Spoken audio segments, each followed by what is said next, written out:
It's true, I'm here in Ruiru. I've come from Kiambu, the land registry.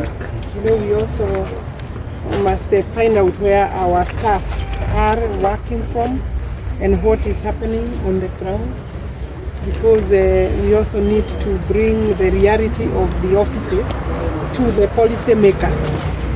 So I'm here to visit in Kiambu County today, to visit the registry officials, to find out what is the situation, what challenges they are facing, and where they are particularly on ensuring that they are carrying on board the citizens as they deliver the services. We've just come from a retreat.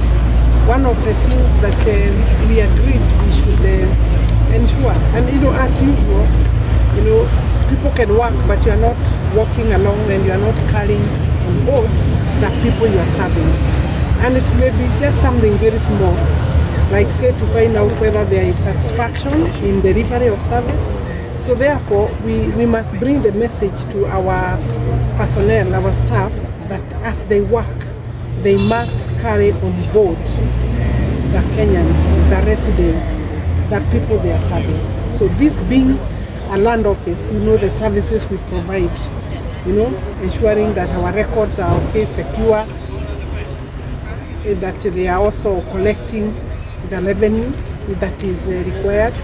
In this case, I mean stamp duty and AEA, registration fees. All services really have a small fee or a very fair amount of money.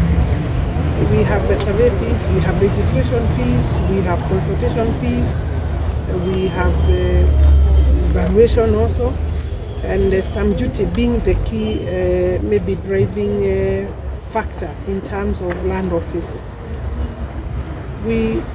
Of course, as a government, we have a big budget, and we all know that Kenyans want development. You support the development with the service fees that you are collecting, with the revenue that you are collecting. And if we lose revenue at this level, then it means by the time we come to budgeting, then there is no revenue to match the development that you have planned. And therefore, we have agreed with our officers, generally countrywide, the land officers with my principal secretary, that we must work together with our officers to seal all the loopholes that make the government or Kenyans to lose money that is due to them. You see, Kenyans are paying. They are also willing to pay for commensurate service. But if I'm going to lose stamp duty before it reaches the next level, then it means we are losing very useful money. And sometimes it's because either our officers are working together with the people who are supposed to pay. Basically, that's the only way you can lose stamp duty. We are monitoring the transactions.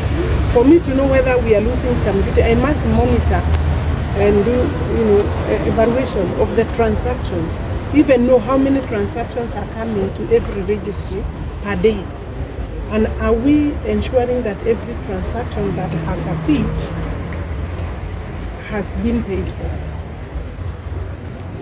If it is valuation, is the valuation up to date? Is that valuation pro rata the value of the land parcel or the transaction that you want to carry out? If you are, for example, buying a property, the buyer is the one, or the purchaser is the one that pays stamp duty. In Kiambu, stamp duty is 4% of the, not necessarily of the purchase price, of the value of that property. Are we getting 4% of the value of all the transactions that are for transfer? So that exercise requires sometimes close attention, and that's why I'm out. And I'm going to do that in most likely all the registries. But you see here where we are in Ruiru, Kiambu, Nairobi, Machakos, Mombasa, Kisumu, Eldoret, Nakuru, Thika, Naivasha, Kajiado, and Ngong. All those are very critical registries because they are huge. They are big in stamp duty, in revenue generation. So I will obviously then be quite a lot around and therefore that's why I'm here. Waziri, talking about revenue targets. I don't know whether they are being met. With this monitoring, okay, our revenue target is about 15 billion. 15 billion, but I wanted to double it. I believe there is opportunity to double it if we see that it grows. So with this monitoring and close evaluation and supervision, because you could even call it supervision, I'm interrogating the documents that, because in land office, there is the process of documentation can tell you how many documents have come. Like now here, the valuation, we have made sure the valuation is online. You apply for your transaction to be valued online. That means the application is received. It is handled at that stage by the valuer. All valuers within my state department are under the chief land valuer. And obviously, we all know, basically, if you look at a transaction and the amount stated, like I can tell you, I was going through the transactions, an amount stated by the owners. Because when you bring the document, first we ask you to declare the value yourself. Then you bring for verification and actual valuation by the valuer.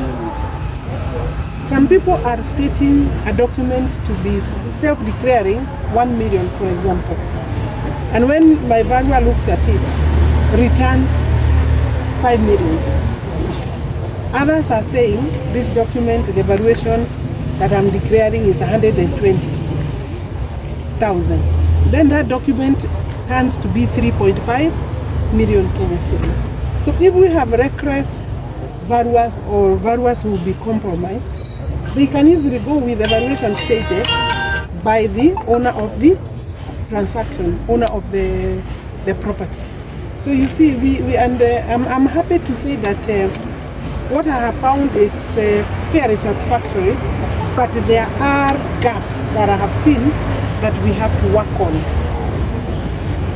The amount collected against the transactions will tell you whether there is a problem. Are we together? Are those gaps in Ruiru or in Kiambu where you live?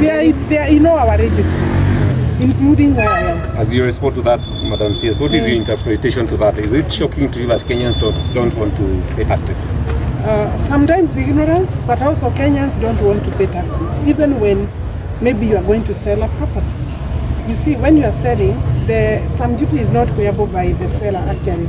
Maybe I should correct that one. It is payable by the buyer. The purchaser pays 4%. Within Kiambu, it's 4% of the, not necessarily of the purchase price, but of the value of the value that we come up with as valuers within the State Department. So Kenyans don't like paying, and I want to appeal to Kenyans to pay what is lawfully supposed to be paid. As of course we have already agreed as Kenyans, we must also ensure that every shilling that we collect as a government is properly utilized to give efficient, timely, and good service to Kenyans. Yeah. Thank you so much. How is digitization going to help you achieve the targets that you already set? For example, when we, now say we have digitized or we are doing online application, for example, of valuation, being the first, if you are coming to sell or to buy a land, and you know you must do valuation, and the form is signed by you, and then you declare the value. That form now you can access online. You can access that service and pay for it online. That saves you time. It shows or reflects on efficiency and timely return even of the revenue. Because when we deliver efficient service, we make Kenyans happy, we'll encourage Kenyans, but we'll also be able to proceed to the next level, because I may be buying a property for construction, for development. So I'm investing in it, which then means you will proceed as a Kenyan, then the owner of the property, to go and start your investment, meaning you may be employing other people. So if you slag and slow down these processes, development is slowed. Thank you. Income will not be received as fast. as Maybe was expected. You mentioned Kiambu registry raised a concern of space. All our registries are like what you have here. You see, we have even tried to improvise,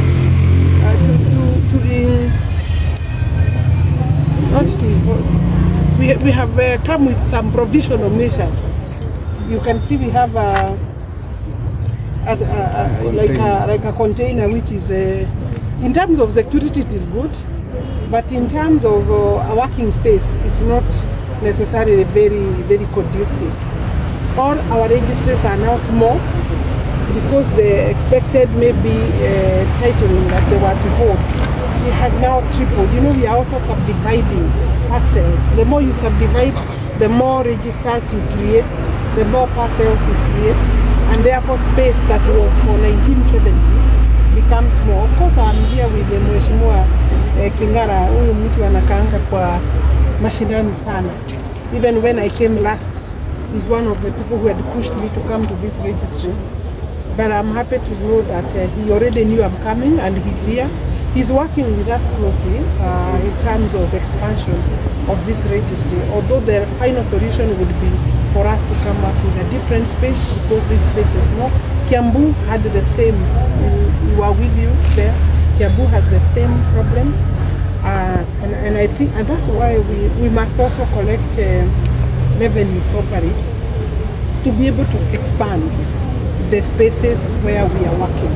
Kiambu requires further office space and storage. Custody of the title or titles requires to be in safer, better place than we have. But we are not saying this is not stopping our work, but it makes sometimes work difficult. And that's why when we also visit at my level, because then the cabinet secretary, the policy maker, the one who will look at the budget, then I know where to allocate appropriately necessary budget, and so that you also are budgeting with the needs of the specific registries in mind.